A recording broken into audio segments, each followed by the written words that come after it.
Thank you. I hope you've had a good day at SCYM, and to make sure we're all in the right place. This is about having conversations about Israel and Palestine. And maybe what I'd like to do is to go around and find out from you all your interest in the subject, and if you've had any experiences in trying to have conversations with people about this and sort of what happened. And so if somebody would like to start, that would be great. I'd just like to say, very briefly, I think my experiences in not trying to have conversations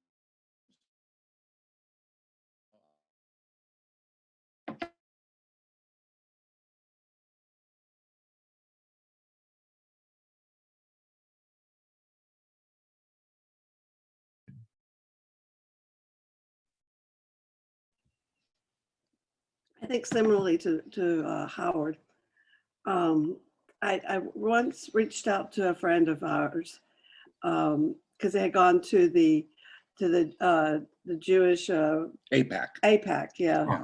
Okay. And we had just come back from AFSC, or we were all in that. And the next week was APAC. We were in FCNL. That was FCNL. Sorry. Mm-hmm. Wrong committee. Mm-hmm. Anyway, and similarly to Howard, I remember at one point I sent my friend an email, but I was so afraid of his reply back. In fact, I didn't really allow myself to even read it. And that sounds so terrible, but he's so dear to my heart. And but it to think about to disagree on almost anything would be fine. But something where people are living in such a horrible situation and finding justification for that, I just I couldn't deal with it. So I didn't even read it. So I'm a chicken. Mm-hmm. Well, thank you for sharing that. And you're not chicken because you just shared it with us. So thank you for doing that. Daniel? I was just going to say that friend is also a good friend of mine, of Kelly and Howard's. And so I've had to have discussions with him and try, without knowing it. I guess I used some of the Laura technique, trying to just empathize and understand where he's coming from. And he did have some interesting things to say that made me go, okay, you have, and then reading up myself on the situation, I did find an article by, I think the situation that came up with me and him was he was upset by a comedian and a guy who has it's Russell Brand guy. He's an English actor who's got his own podcast now, and he was supporting in part of a boycott, I think. And this friend of ours said, "Oh, I don't like him, and I won't listen to him because he supports, the boycott of Israel." And then he brought up that, there was an issue around the Quakers. And so I had to do some digging and some research because I'm fairly new to the Quaker Friends movement, and that there were Quakers in England that boycotted. And then I read another response from a Jewish rabbi that, that Israel does all these other wonderful things and that it's very liberal and very open. And, if it wasn't for them accepting, gays and their liberal political system and allowing Arabs to be judges in Israel and other things, and that the boycott did more damage was one of the things that this friend of ours brought up, because it shut down businesses that employed Palestinians. So I mean, these are just arguments that he used that made me think, But then I also know that, Israel probably does, and the United States has done probably more harm than good in that situation. And that it is a messy, ugly, horrible situation that has, I don't know if I have all the answers or understand all the ins and outs of it. So, so I'm here, open and wanting to know more. Thank you, Daniel. Who's next? Shall I just call on people? Welcome, Eileen. We're going through and we're talking, the question I asked was sort of what leads you interest in the subject, and have you had an experience when you're trying to have conversations with people, what came up? And I'm trying to do it relatively quickly, if y'all don't mind, just so we get everybody and we can get in. I've got a presentation that I can share. David, you want to go next? Yeah, well, so my dad is Jewish or was, and but he was, his attitude towards Israel was, that they shouldn't be immune from criticism for, oppressive acts and so forth. I grew up not really hearing too much about that situation, but there were books and stuff around, and somehow I got a hold of something when I was a kid that, kind of painted the setting up of Israel and all of that as a situation in which the Muslims were, the Arabs were persecuting the Jews and so forth, and kind of grew up with that mindset, and not until, much later as an adult started to have a more nuanced view of it. But also grew up with the knowledge of the Holocaust and the fact that our family members had died in the Holocaust and so forth. And so also had this view of, Israel being the safe haven for Jewish people in Israel who had been, so suffered so horribly. So, yeah, it's just a really, I think as Daniel said, I mean, it's just, there's so much about this that's just so tragic, and you want to see a resolution, and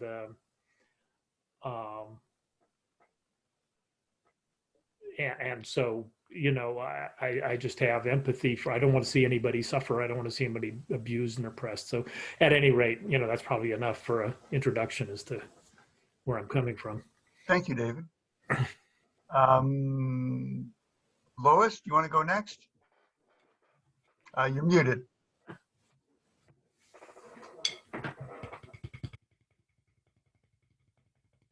You gotta unmute yourself. There you go.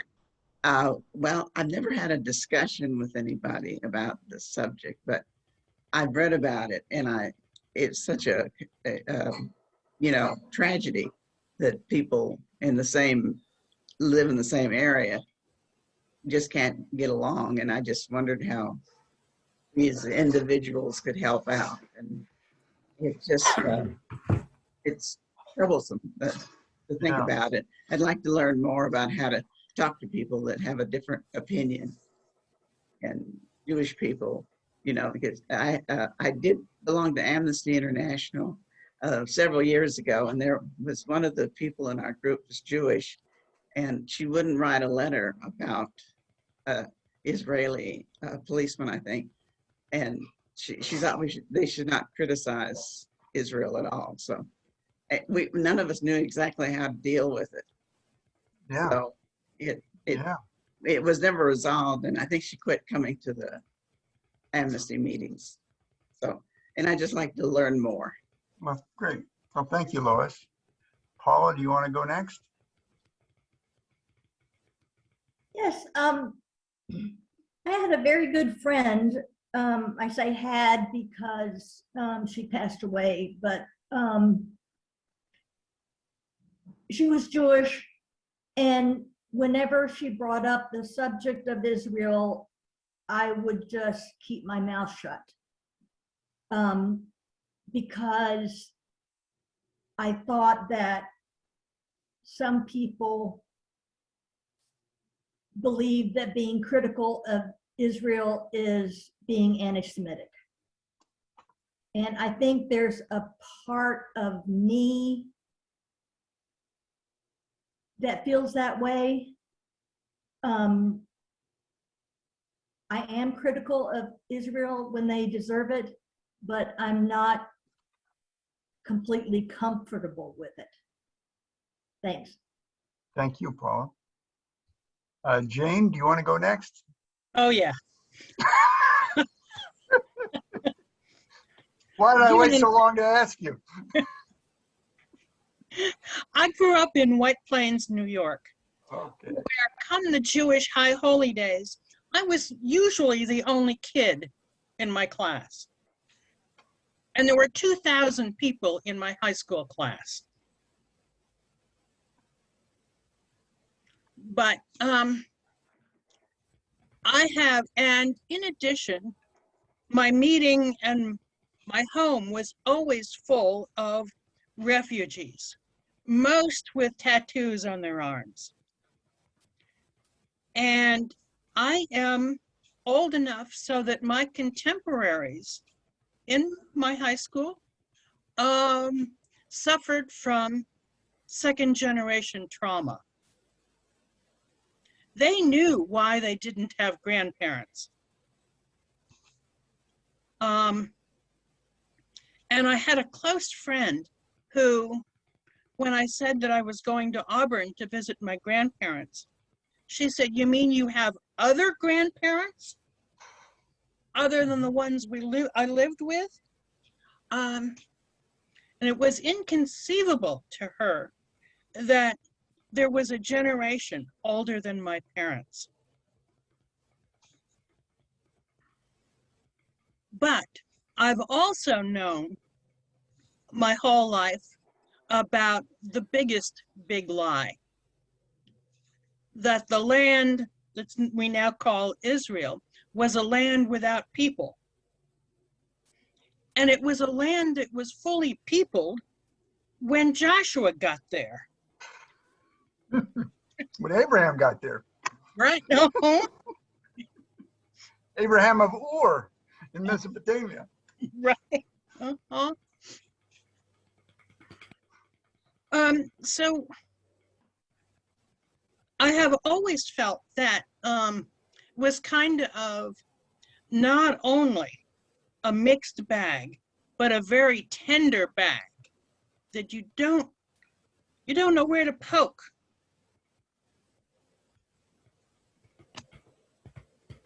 And I guess that's enough. Thank you, Jane. All right. Eileen, thank you. Yeah, like Jane, I'm also from the Northeast and from a community with my Quaker high school was, I think my class was about a third Jewish. I really experienced the kind of tension around this when I was invited to be part of a human rights delegation to Palestine during the first Intifada. In 1988, I spent 3 weeks living with Palestinians and hearing people's stories. And when I came back, I wrote a couple of my first published articles and did some of my first public speaking showing slides from that trip. And many of the groups I spoke to had invited me because they wanted to learn about it. But I definitely felt like some of my Jewish friends who were very progressive got very nervous about this topic, or there was tension around it. Quaker high school that I went to actually had a big controversy about this a few years ago while my son was going there, and there was a Palestinian speaker. There's a lot of misinformation about how it happened. You know, some people say he was disinvited or his invitation was delayed, and it sort of kicked up a lot of these tensions. In terms of your question, Alex, about what issues come up, one of the things I hear around the anti-Semitism charge is, well, are you critical of Saudi Arabia? And the answer is, well, yes, I am. As a matter of fact. And I also think that indigenous people in North America got screwed. And I really definitely see this issue in the global context of colonialism, while also recognizing that because of the Holocaust, because of the Jewish long experience of oppression, that it's a different conversation than about, say, Ireland, where my family got colonized. You know, we can kind of rag on the English as much as we want, and my mother did, and it's a different dynamic around this issue. But yeah, I guess that's all I'll say. Thank you, Eileen. Claudia, I think you're the, Claudia and then Edwin. You're muted, Claudia. We can't hear you. And did you hear the question? Yes, I moseyed in like, what are we responding to? The question is, or Edwin, have you, do you want to respond? And then Claudia can hear your response. He's not, okay, he's just helping technically maybe. Claudia, the question is, what interests you about the subject? We're trying to do it quickly, but what interests you about the subject, and have you tried to have conversations with people on it, and what came up when you had those conversations, if you did?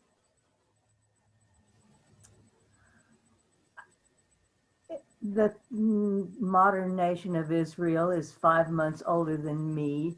It will be 73 next month. I will be 73 in October. One of us, I was immature most of my life, and then I just slipped into senile. But it's time for Israel to grow up as a nation, as a democracy, as a world citizen. I have lost my patience with it. Okay. They cannot keep dragging the same old anti-Semitism out and expecting it to keep working. They're just gonna, it's like everything else, they will further polarize people that support. I got involved about 10 or 12 years ago with a boycott, divest, and sanction group that was seeking to have universities in our area, this is the Fort Worth, Dallas area, as well as beyond, look at what they're buying, what they're supporting, because there's a lot of bad actions that have gone on and by Israel since they are the dominant power in their area and they act like it. And Claudia, have you had conversations with people who disagree with you? And if so, are there some learnings that you had from those conversations? You know, I haven't found people that were willing. You know, my brother-in-law, my late husband's brother-in-law is Jewish, but it just is not something that I guess has been discussed in the family. I have a close friend that used to work with me when I had an import wholesale company. He's Jewish from Dallas, very conservative, lives in the Carolinas now. And we never really discussed it. Okay, thank you. Robert? It's not that I have great sympathy. I mean, my father was, he's buried in a military cemetery. He was 21 years in the Army, Air Corps, and the Air Force. He was a World War II veteran. So I grew up knowing about this. Yep. Thank you, Claudia. I'm trying to rush this through so we can get to some material. Robert, we're just welcome. And what we're doing is talking briefly. If you can maybe in 30 seconds tell us why this is of interest to you, and if you've ever tried to have conversations with people with a different perspective of yours on this subject, and if so, what came up? I thought I would just slip into the room quietly and sit down in a vacant Okay. chair. We will be here. So I let me, don't know. let me start by just having some vocabulary so that when we're communicating that we're all meaning the same thing when we use certain words. So I'm gonna use these terms, and I'm gonna give you the definition that I use. That doesn't mean they're correct. It's just the ones that, so that today when we're talking, that's what I mean when I say certain things. So when I'm talking about somebody being Jewish or a Jew, I'm referring to somebody who's ethnically, whose parents or grandparents were Jewish, okay? There are religious Jews, people who follow the Jewish faith, and those are also Jews. But overwhelmingly, the category that I use is people who are ethnically so. That's the primary criteria used by the state of Israel for admitting people under what they call the law of return to gain citizenship. That's the primary criteria they use. And so I'm using the same criteria. The second thing is Zionism. And I think it's really important to use that term because it's the movement for a state, a Jewish state in the land of what was previously called Palestine. So I will be talking about Zionism in my talk. And that's what I mean when I use that term, okay? And so Zionists can be Jewish, but the largest number of Zionists in the United States are actually Christians. And so when I say Zionist, I don't necessarily mean Jewish people, I'm also Christians, okay? And they can be secular. Many of our politicians are Zionists, and they may not be religious at all, either or Jewish by ethnicity or religion or Christian. So just so we're all on the same page of what I mean when I say that term. So I've got a presentation, and feel free to jump in. This is a good sized group, but I want to get through it, and so I'm going to go ahead and start it. And I think that the reason that I want to have conversations. So I think one thing that we all agree on, let me see if I can share this on my screen. One thing that, Edwin, are you available to give me screen sharing?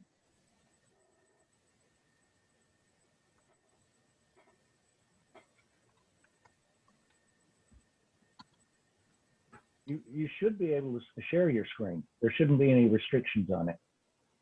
It says host disable Okay, you participant got- screen sharing. Okay. Okay, I needed to do that. hang on just a second. I think I need to do that in the main room, don't I?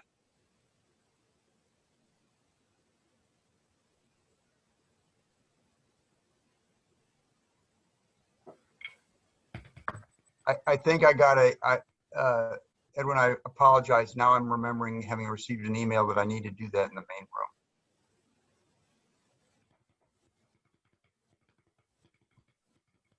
Ladies and gentlemen, I'll be right back.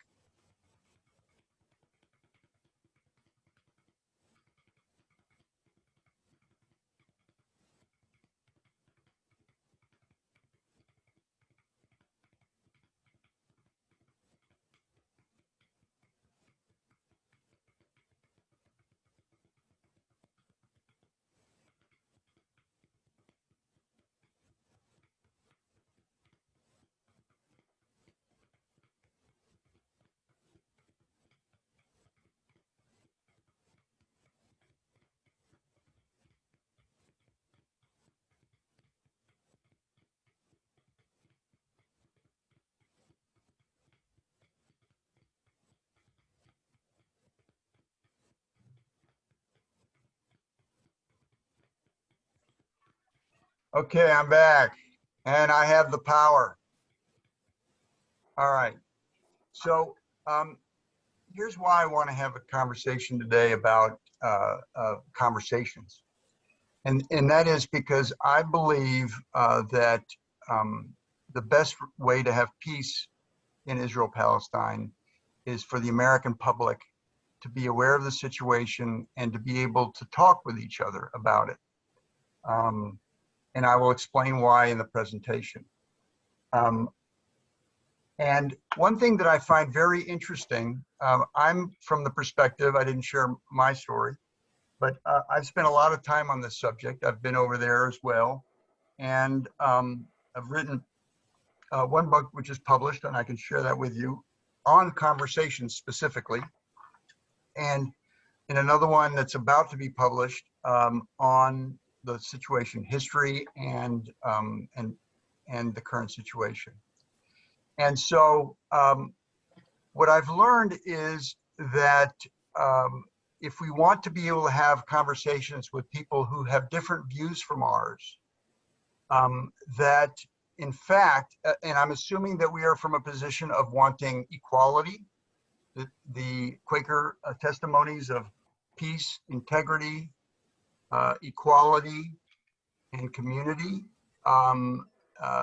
then we will take a position which is counter to the Zionism movement, which the Zionism movement is really one of preferential treatment for Jews over the indigenous population, as was mentioned earlier, I think by Eileen, sort of a colonial settlement, a colonial settler mentality. So, and I'll explain how that is. And so, but my goal is also, this is a very deep issue for many, many people, and a very difficult subject. And that's not going to be resolved in one sitting with anybody. And so the key is, if we're going to have successful conversations with people, they need to be respectful. They need to be maybe even enjoyable, if you can believe that on this subject. And so the question is how to have those kinds of conversations that will probably be multiple conversations with the same person, if these are friends or relatives or whatever. And so that's my objective, that you learn some tips on how to do that, so that you can actually build relationships instead of break relationships by having these conversations. So just so you know, I can't see everybody with the slideshow. So if anybody has major objections, just go ahead and voice them. But otherwise, I'm going to keep moving to try to get through this whole thing, because we're going to be running it through. All right. So typically, this situation is described to us as two perspectives that are opposing. Sort of the Palestinian one, if you want, and the Zionist one. Okay, and so these are counter. They may be, and they often have different realities. If you ask the Palestinian side, they'll talk about one reality that's different than the reality expressed by the Zionist. Okay, oops, and sorry. And so that's how it's often framed to us. And I will go back. I noted some very interesting comments that you all made in the introductions. And in a sense, and I'll explain to you. I'll highlight them to you in a moment. But we are presented with a situation where we're sort of led to argue against each other. And that obviously doesn't help get to anywhere.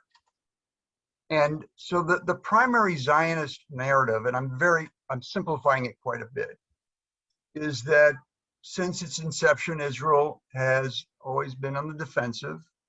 You know, I don't know if you all have heard, but the day after it declared independence, the Arab armies moved in. Palestinians are shooting rockets from Gaza, et cetera, et cetera. It's always on the defensive. That's what we're told. The land that Israel controls, you know, we hear the story of that, you know, God gave it to the Jews. We also hear that the UN gave it to the Jews. And the third bullet I've got here is that this problem is something that's been around for millennia. We're not going to solve it. It's those guys over there. They just can't get along. And then finally, Israel wants peace.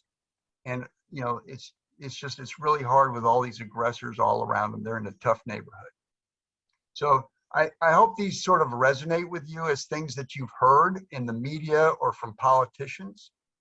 But what's interesting to me about them is if we look at the first one and we just pick one piece of data, and that piece of data is that today Israel controls land it's taken by force from 3 out of 4 of its neighbors. It controls Gaza that it took from Egypt. It controls the West Bank, which it took from Jordan. And it controls the Golan Heights, which it took from Syria. And furthermore, for as long as, I can't see the screen here, Claudia has been alive, they have not allowed refugees to return.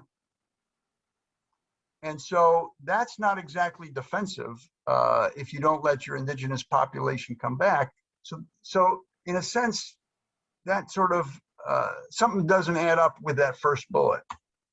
So if we go to the second bullet, and we know that clearly Muslims don't agree with that interpretation of the religious texts. They're an Abrahamic religion. Not all Jews agree with it either. There are a number of Jews who disagree with it, and in a growing number in many places. And not all Christians agree with that. The Catholic Church recognizes the state of Palestine, and many vehemently oppose the interpretation of the Bible that's promoted by some Christian Zionists. So the third one, the reality is this whole myth of them never being able to live together is not true for most of the history. Yes, there have been some conflicts, but the reality is the real conflict started in the early 20th century, and especially after 1917, when the British did the Balfour Declaration and the large immigration of Jews to Palestine. And then finally, Israel claims to want peace, but it still discriminates to this day against its indigenous population. I've already mentioned the refugee issue, but most of Palestinians under Israeli control do not have citizenship. And Israel builds settlements in the West Bank against international law, and continues to demolish homes and schools and neighborhoods and replace them with Jewish-only populations. So I'm not saying this to be critical, but I'm saying that because the story that's being told from the Zionist perspective doesn't add up. And I've tried to show it with just a few pieces of data that most Zionists would even know about. They may not have connected the dots, but even they know that they're refugees. They know that Israel controls the Golan Heights, Gaza, and West Bank, and so on. So that the reality is that there are not two opposing narratives. There's one and an illusion. And so I think that's really important as we're having these conversations, that we sort of have this mindset, this view. And so that that affects our strategy in our conversations. What's scary is the power of this narrative that these people who believe the Zionist narrative have, because especially you take most Americans who believe what they've read in the media. They think they're supporting democracy. They think that they're helping security by supporting Israel.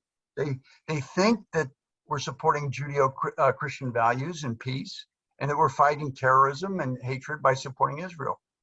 But the reality is it's actually the opposite. By supporting Israel, we're fighting democracy because we're helping to still prevent self-determination by the indigenous people. We're making it less secure for everybody. We hope these are not Judeo-Christian values by having racism. And in fact, we're supporting terrorism and hatred. So what's interesting is how did that totally turn 180 degrees? How were people convinced that what they thought were supporting, they're actually supporting the opposite? And the answer to that, I believe, is language. And I call it the Israel language, or Israelspeak. And the way that people have been convinced of this is by redefining words.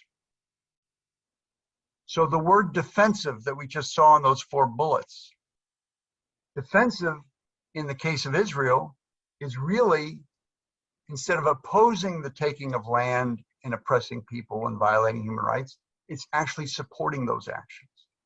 Democracy, instead of being about self-determination for all people, it's opposing it. The return is for people who've never been there before, and not people who have the keys to their homes and the deeds to their property. Security is not protection from aggressors, but protection of the aggressors. And peace is not about equality and justice. It opposes it. So do you see how those words have been twisted so that when, and the importance of that is when we have a conversation with somebody and they say democracy, or they say peace, or they say, you know, they have to be defensive, we tend to subconsciously assume they mean the same thing we do. That's one of the reasons I wanted to start this conversation by giving you definitions that I'm using for Jewish people and Zionism and so on. And so when you're having conversations with people, it's helpful to ask them when they use one of these terms, for example, what they mean.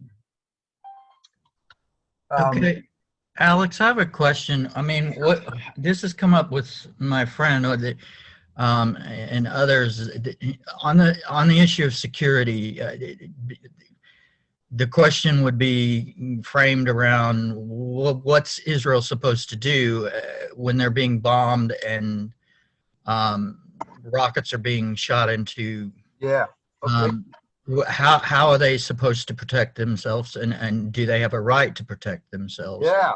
So let me, if I may, Daniel, let's do that at the end. I'm going to write it down. So does Israel have a right to protect itself? Okay. But the point of all this language is actually to defend and to hide the racism behind Zionism. That's my premise. You don't have to take it for truth. Just try that on for size, okay? And so that's the purpose of this language change. Why do we care about this? Because we don't want something that's intentionally deceptive. Our testimony of integrity. We don't want our testimony of equality, means that we don't stand for racism. And I care about it because the United States government is extremely complicit in all this. So I believe we have a responsibility.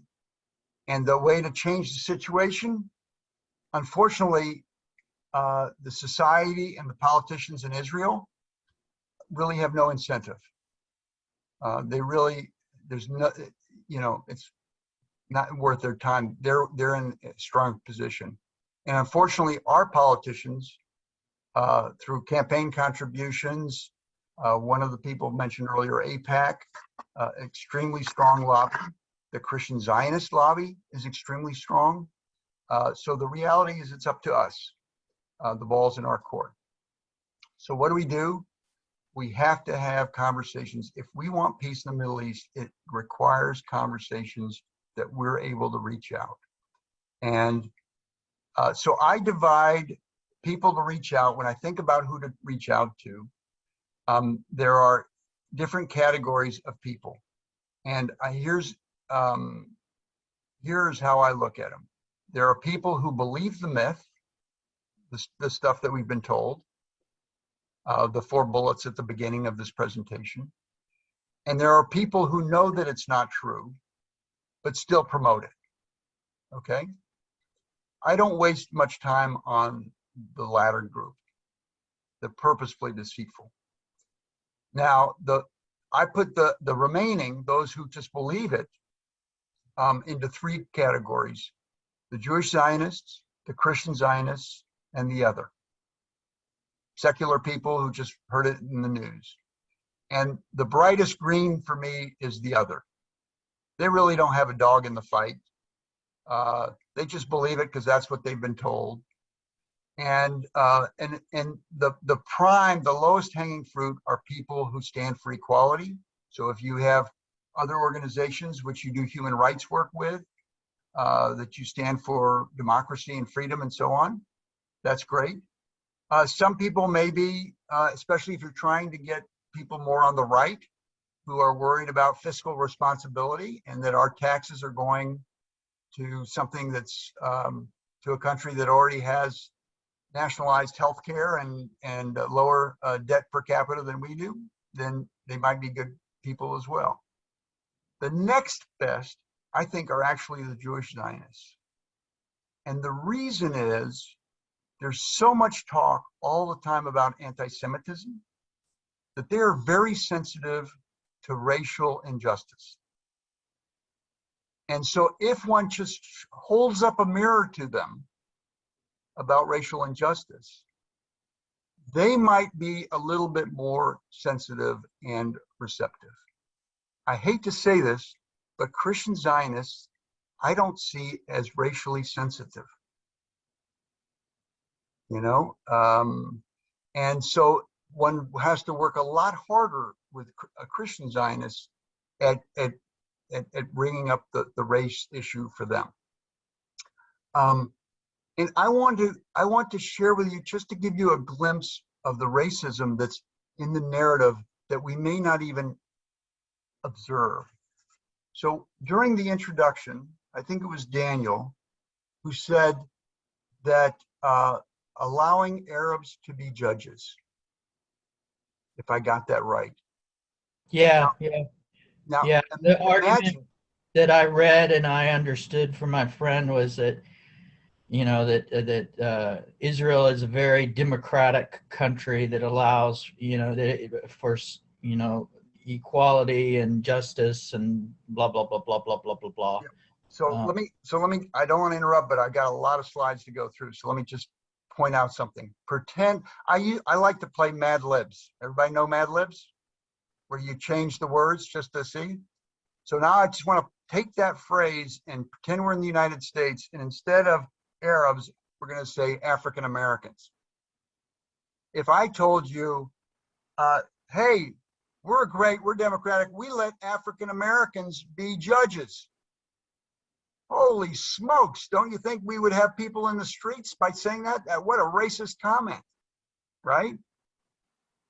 So just, it's interesting to me that a statement like that does not appear racist to somebody when it really is, right? I mean, it's using a double standard.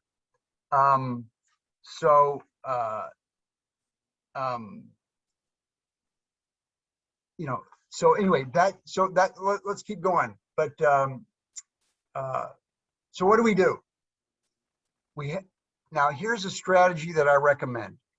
If I tell you a fact about something and that you're wrong, I don't know how many of you were with Val's workshop earlier today with techniques for having difficult conversations. But usually if I tell you you're wrong, the conversation is not going to go well, right? So, and the reason is, I like the expression that the opposite of knowledge is ignorance, but that the enemy of knowledge is the illusion of knowledge. If I think I know the answer to something, I will be much less likely to listen and be receptive to something than if I know that I don't know it. Does that make sense to everybody? And so the issue is, the problem is they have this illusion. Remember how I said the Zionist thing is really an illusion? The problem is they have the illusion of knowledge. And so we can't really help them until they unlearn some of this illusion. And the way to do that is, we'll get into that, okay? And the reality is the illusion is a systematic, methodical approach. And I say that based on my research, not just based on my opinion. I mean, there are active efforts to really control the messaging in the United States about Israel. And so once they realize that, there's an emotional component. So because they've got this illusion, because they've got in this mind, we cannot invalidate their myth. They have to do it, okay? So how do we have these conversations? The first and most important thing is by listening to them. I'll give you a little story. A good friend of my son's had his bar mitzvah. And he and my boys and I were on vacation together, and he and I are in the car. And I asked him if in preparation for his bar mitzvah, if he had learned anything about Palestinians. And he said, sure, in Sunday school, we learned about them. And I said, great. What did they teach you? Oh, that there are a lot of them in Gaza. I said, yeah, great. How did they get there? Oh, Israel gave them the land. And when I heard that, a whole different perspective made sense to me. It then makes sense that he would understand Palestinians to be ungrateful if Israel gave him that land, right? It makes sense to me that they are savage by sending rockets. Here, we give them this land, and what are they doing? As a thank you present, send me a rocket, right? And so that mindset, that messaging that he got, made a whole lot of sense to understanding his perspective. And I can't really have a conversation with him until I understand his perspective. Does that make sense to everybody? Okay. So, but what I want to do then is, once I've heard him and understand, I want to ask clarifying questions. Questions like those red lines on those 4 bullets at the beginning of this presentation. You know, if Israel's defensive, you know, why does it have all this land that it took by force? I don't understand how that's defensive. Can you help me understand that? You know, if a professor of journalism who I went to a workshop on propaganda said that he had mentioned, you know, was speaking negatively about Israel, and one of the students came up to him afterwards and said, you know, she was absolutely convinced that Israel is the good guy, right? And that wants peace. And he said, help me understand how settlements in the West Bank help the peace process. You know, how it is basically taking land from Palestinians, ethnically cleansing it, destroying their villages and their homes, and then building a Jewish-only community on top of it. How does that help the peace process? And she just turned away. You know, she got it. But so that was an effective way of holding her to her story. It's not saying she's wrong. It's asking her a question to help understand the story. So again, I don't want to just, if we just spout facts, all we're going to do is piss them off. And I had a conversation with my uncle before I learned these techniques. And I told him, you know, sort of where I stood. He says, well, let me ask you this. Do you believe, and he basically gave me those, similar to those 4 bullets at the beginning. And I said, well, actually, I don't believe all those. He says, well, then our conversation's over. That was not a good conversation, right? So so again, the goal is to understand their story and go from that. Now I want to show you this. This is a concept, and this is why having questioning conversations is so important, and why this whole issue of language is important. Can you see this clearly on your screen? Can you read the words on the cards? So there are words on the cards. At the top cards, for those who are not, I could see people kissing their screens, so I'm going to make it a little bit bigger. So is that better? So the top card says Jewish state. And so, you know, if I said that Saudi Arabia is a monarchy with a despot or whatever, it's a murderer, is that a threat to Saudi Arabia? Not really, right? I mean, they don't, MBS doesn't appreciate it, but it's not a threat to its existence, right? If I said, you know, Putin is sort of an oligarch, or, you know, whatever, it's not really a threat. But what's interesting about Israel is it depends on this mythology to survive, because it depends on US support and protection to continue the oppression that it does. And so it's really important. What the distinction is, it depends on this mythology. And this mythology is dependent on these terms. So it's based on this democracy card. It's based on the victimhood. You know, some of you have mentioned the Holocaust. It's meant on this defensive, you know, as was brought up, do you have a right to defend yourself? It's about the security. You know, we stand for peace. There's anti-Semitism. We stand for equality for our citizens. The promised land, the land of no people. All these are part of the cards that hold up the Zionist myth, all right? But what's really interesting about this is those 4 bullets that I gave you at the beginning, they're not independent. They're interdependent. So at the bottom here, do you see these cards? Right of return, refugees, occupation, settlements, apartheid, blockade. I can pull one of these cards. Let's just say refugees. If they're refugees, that means, as somebody said earlier, it can't be a land without people. Otherwise, you couldn't have refugees. And if they're refugees, you know, it can't be a democracy because they're not allowed to vote, right? Israel can't be defensive because they're refugees. Similarly with the occupation. If there's an occupation, clearly that's not defensive, that's offensive. You're occupying. It's also undemocratic. It's clearly not peaceful. That's clearly not a victim. I'm the oppressor, I'm the occupier. So all these cards are interrelated and the whole myth collapses. Does that make sense to you all?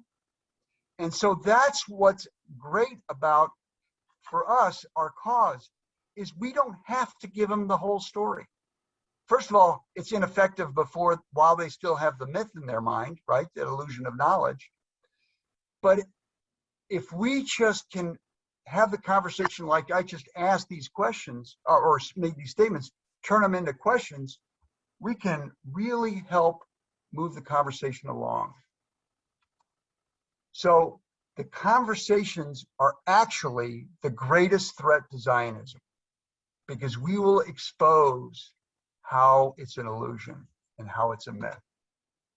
So this is my book, When They Speak Israel, A Guide to Clarity in Conversations.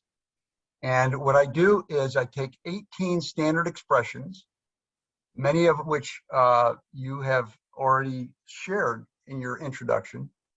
I will put in the chat, if I can find it. I'll do it later. It's at the last slide anyway.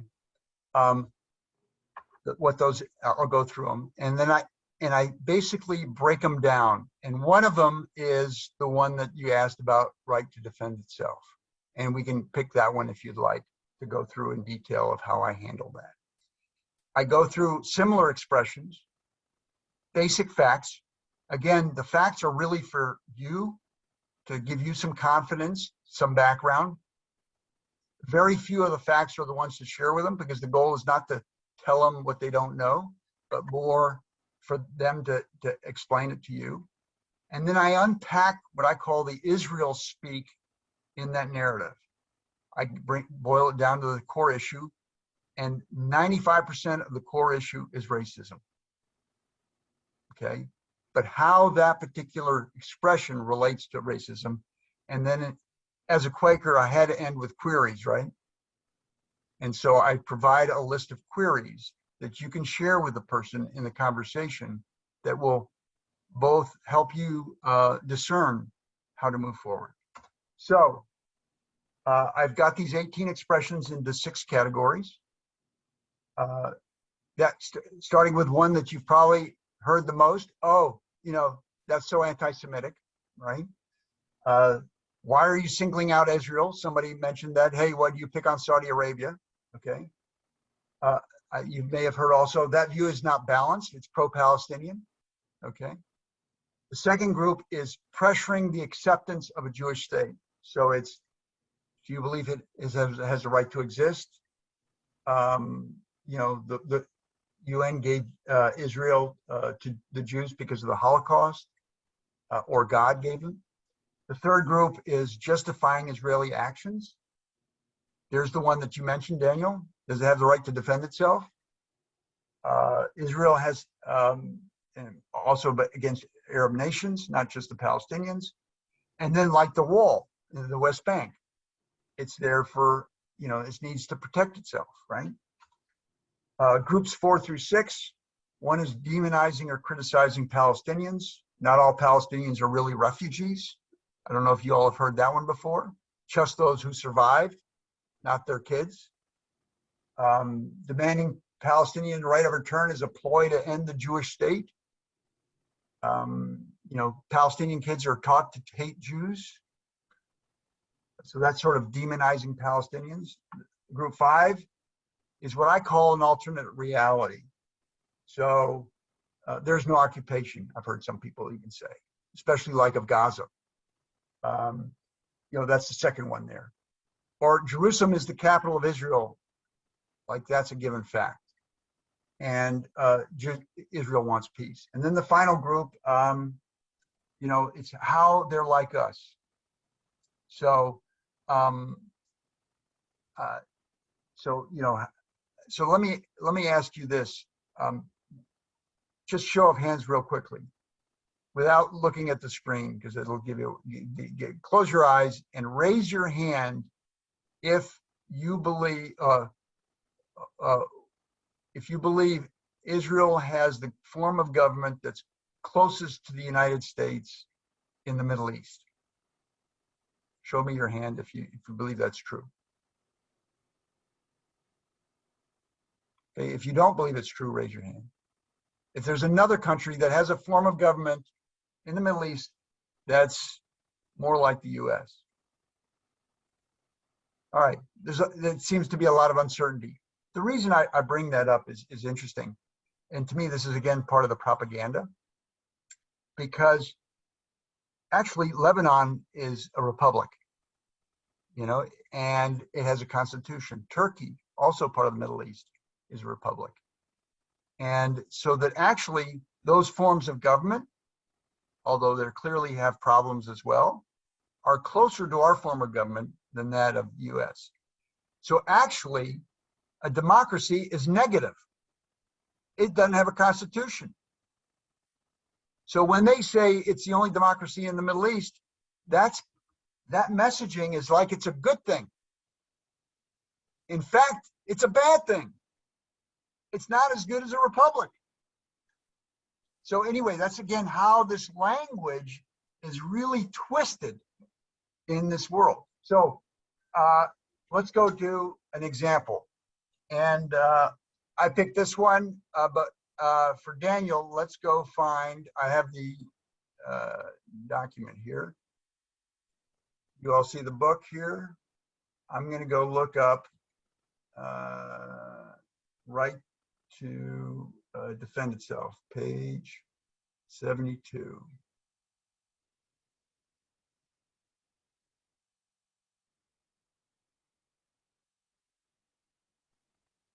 And I may ask you all to help read some because my voice is not the prettiest and so on. All right, so here it is. Everybody see it on your screen? Is it big enough? I'll make it a little bit bigger. Is that better? Awesome. Okay. So there are similar expressions. That's what I include first in these chapters. So Israelis need to protect themselves from the violence. Hamas's terrorist organization. It's, you know, have y'all heard, oh, what would you do if Mexico sent rockets? You know, have you heard that? Okay. So the related facts, first is, it's really important, again, this is a vocabulary, right? It's all about messaging. So your definition of terrorism is really important to know because that's really twisted. The definition that I really like the best is terrorism is the threat or use of violence against civilians for economic or political purposes. I'm going to repeat that. Terrorism is the threat or use of violence against civilians for political or economic purposes. Does that sound like a reasonable definition to you all? Thumbs up? Okay.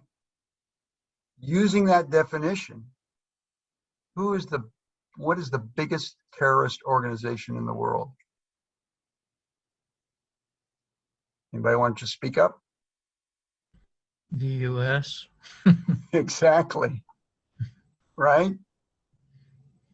So, and it's very interesting because the U.S., for example, the State Department definition requires it be a foreign group and it's not a non-state entity. So that's how the use of vocabulary.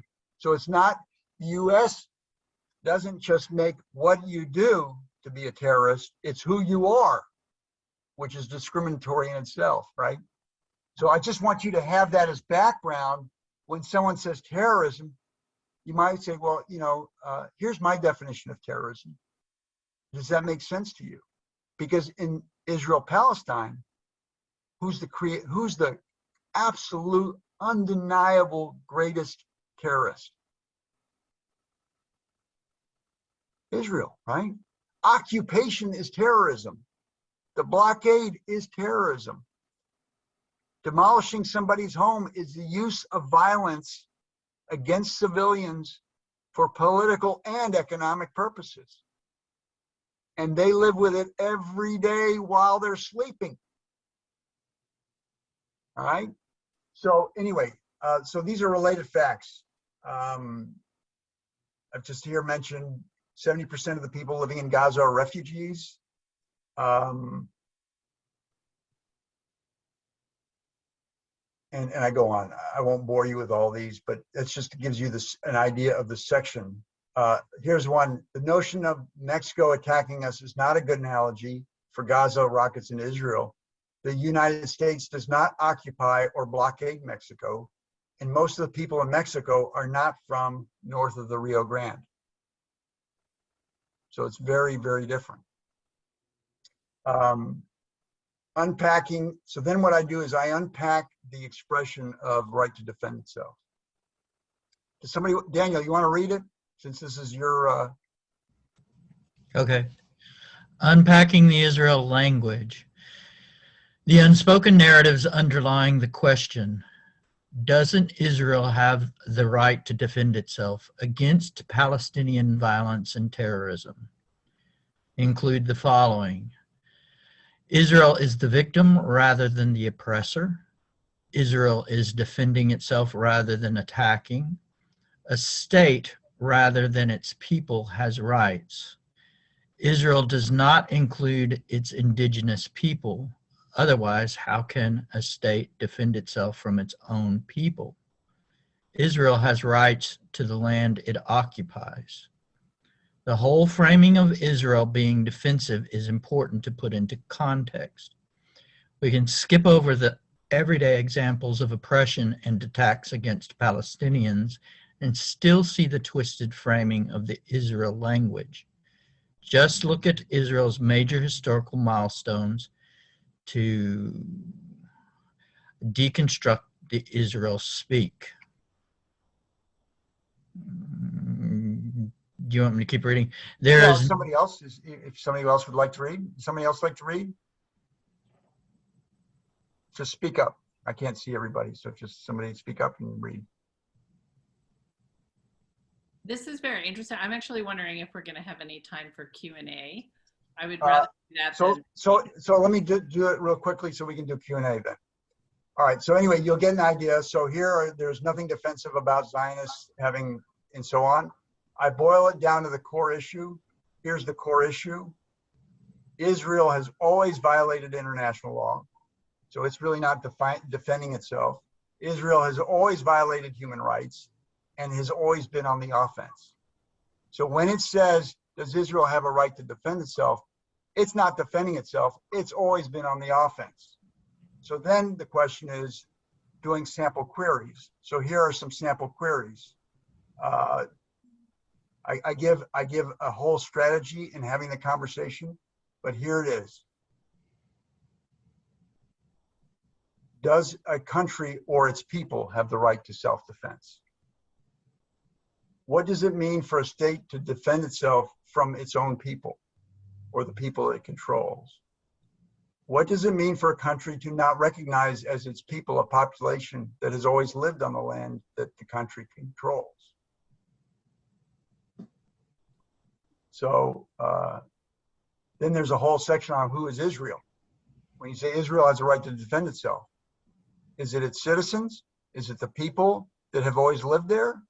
So you could ask a whole series of questions just about when you say, does Israel have a right to defend itself? Is Israel the people who have lived under the state's jurisdiction? You know, is Israel primary? I'll just let you read just a few here. But you can see how the conversation, that sort of opens queries. And then history of self-defense.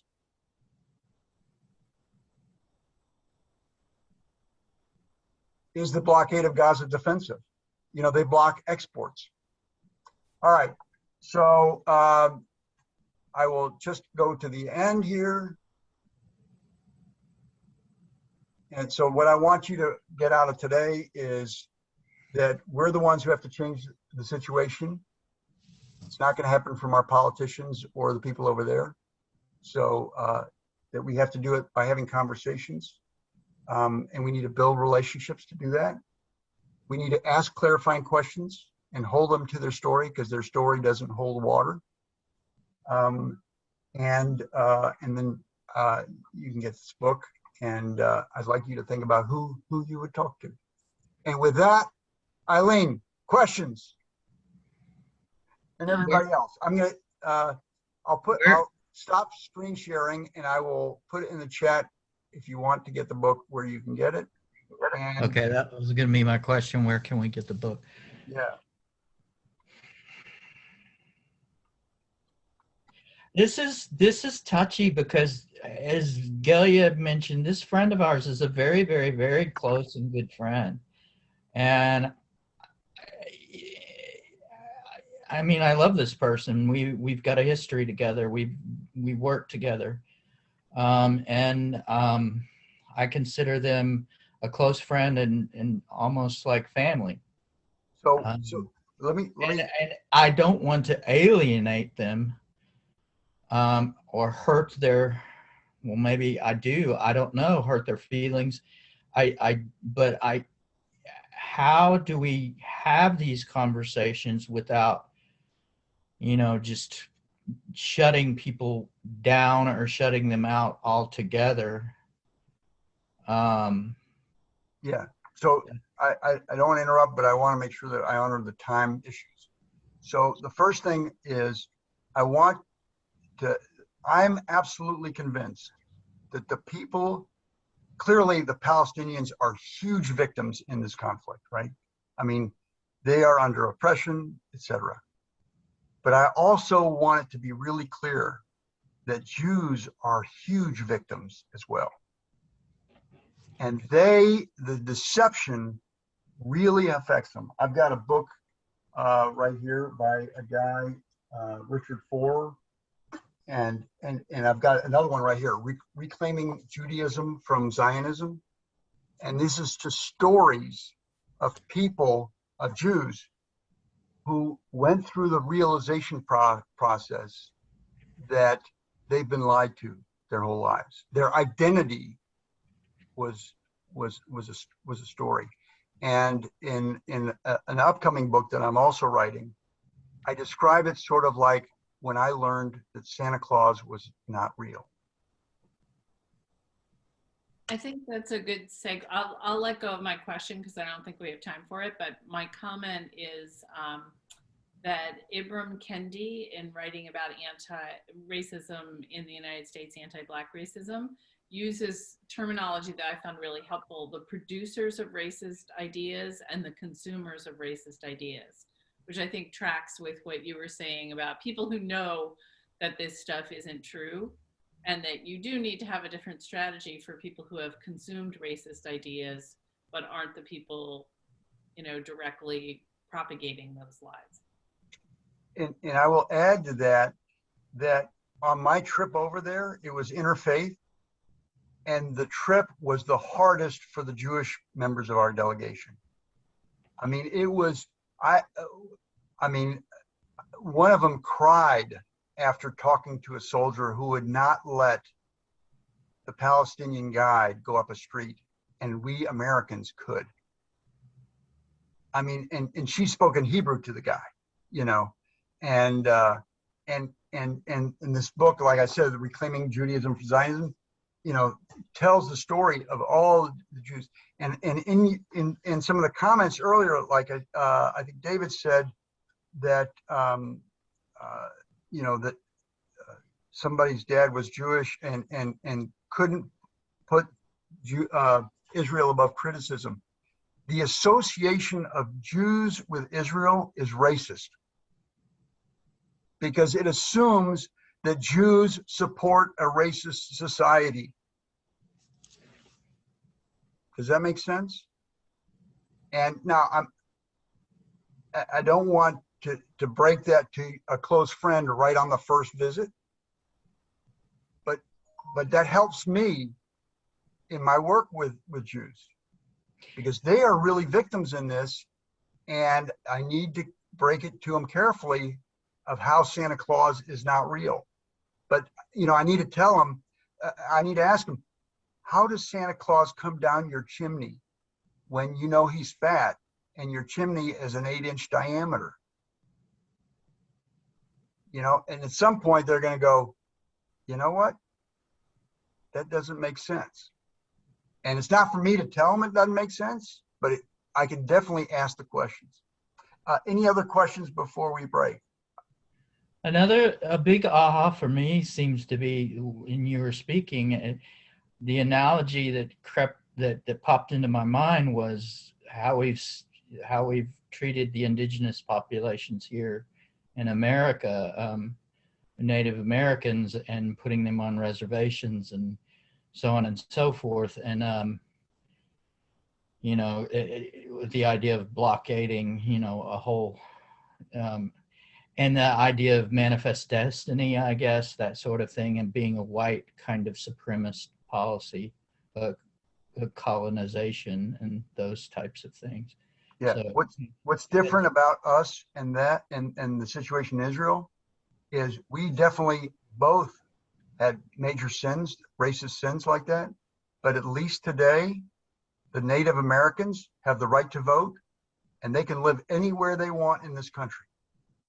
They can move next door to me in the house next door if they want to buy it. In Israel, the people of Gaza aren't even allowed to go to the West Bank without a permit, and they're not allowed to live there.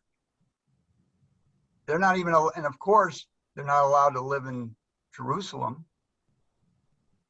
So there's a huge difference between, we at least say that it's bad to have the racist policies, even though, you know, we have a racism problem, but we acknowledge it being bad. They require it to survive.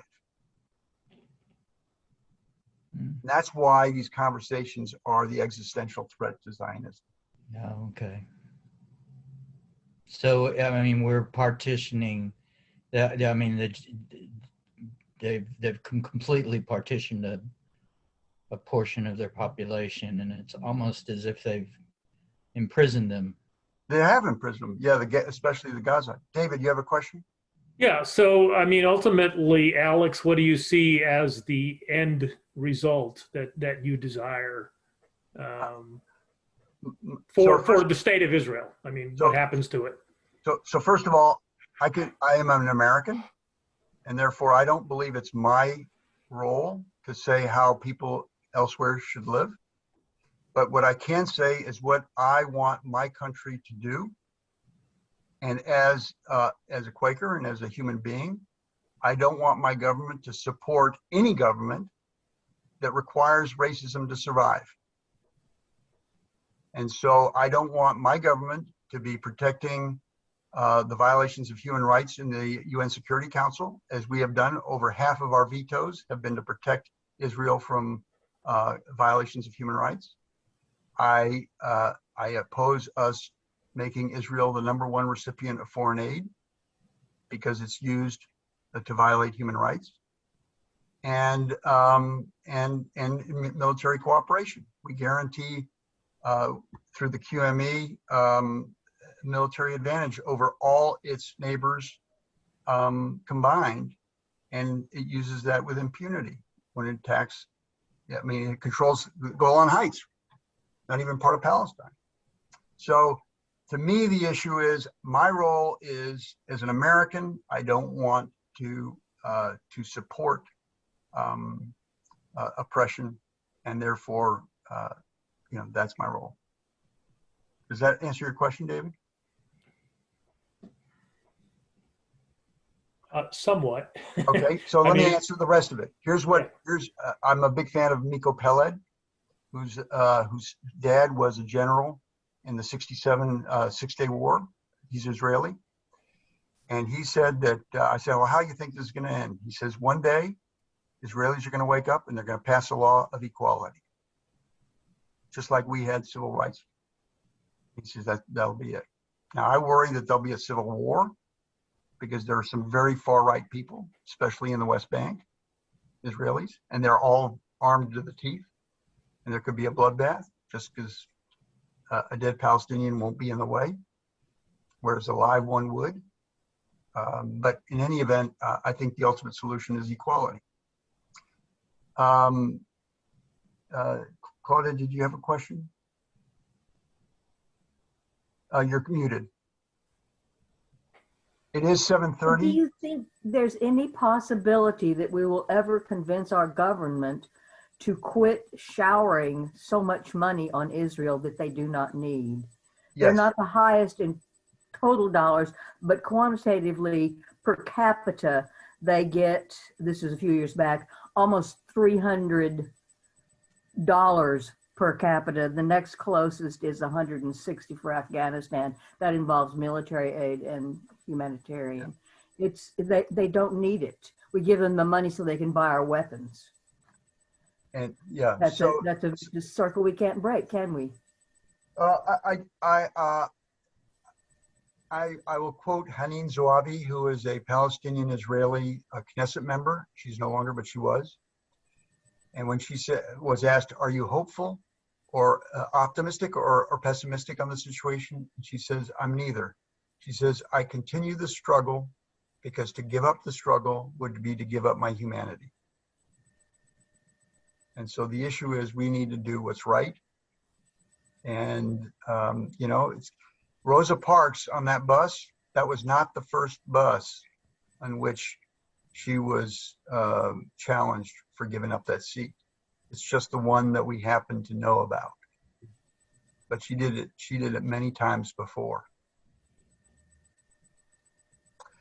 I really appreciate all of your time and attention, and I'm happy. I will put in the chat my email and phone number. I am happy to talk about this anytime. I work with AFSC on the No Way to Treat a Child program, and if you're interested in that at all, I'd be happy to connect you and work with you on that for your monthly meeting. So please reach out to me for that. Any parting questions? Yeah, another query or question that my friend, or something that he brought up was, well, I'll just put it really, really simply. Hamas, bad, PLO, good. We can work with PLO, but we can't work with Hamas. How do you respond to that?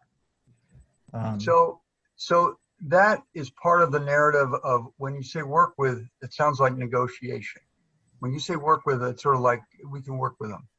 There's no working necessary. There's no negotiation.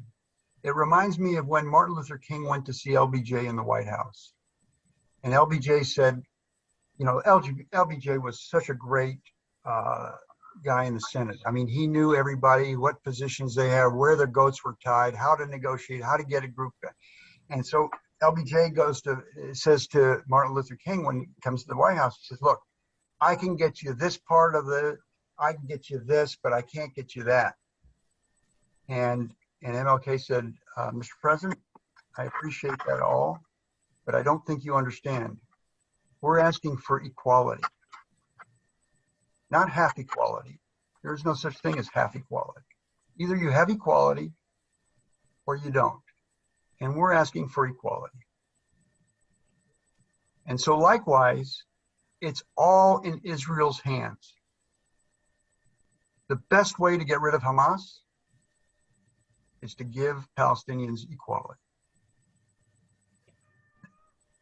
Hamas came out of, Eileen said she went over there in 88, which was the first intifada. Hamas came out of the intifada. Hamas was an organization created out of the violence. If you give equal rights, then there's nothing to fight for. And so that's the answer that I would give them. Does that help? Yeah, that makes sense. It'd be, again, the argument with some, like, say, the Black Panther Party or something like that. What use is there for a Black Panther Party if there's equality? If we're treating African Americans like we treat whites. Yeah, right, exactly. But you see, it's all about the narrative. It's not, a negotiating partner. That's not, no. It's about, there is no negotiation. It's, does Israel, do I as a Quaker stand for equality? And that is totally, you can't negotiate for equality, because by negotiating for equality, you have to give something up. It's a human right. You start with that. You can't, negotiating the whole concept of peace for land is crazy. I mean, in other words, I have to give up my land so that I can be equal, but then I can't live on my land. Does that make sense? Yeah, very much so. So it's how we frame the questions.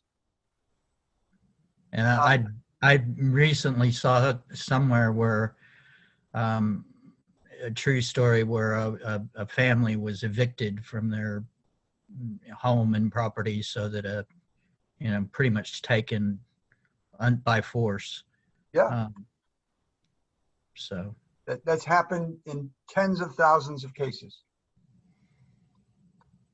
I don't know what's on the calendar right now. Do you all know we have the evening session? And I really appreciate you all being here. Thank you for for this. Again, my info is in the box, and I'm thrilled to talk about this anytime with anybody. So feel free to save the chat. Y'all know how to save the chat. You hit the 3 dots to the right of the chat there, and then should give you a little thing that says save chat. The schedule says it at 7:45, it's roll call number 2. And then at 8 o'clock, there's a discussion around the theme of our yearly meeting. Can anybody tell me what a roll call is? In this context? Thank you for asking. I mean, I know what it is, but I mean, You know, how does like that work president. here? Okay, here's, in the original yearly meetings, at the beginning of their session, they call out the names of each meeting and worship group. And then the people who come from there stand up and wave to each other, or sometimes do something, you know, a little performance. And Okay, thank you. No cartwheels for me. oh, and the other piece of it, in the olden days, yearly meetings couldn't function unless they had a quorum, you know, the equivalent of a quorum. They needed to make sure that the representatives from a certain number of meetings were actually physically present.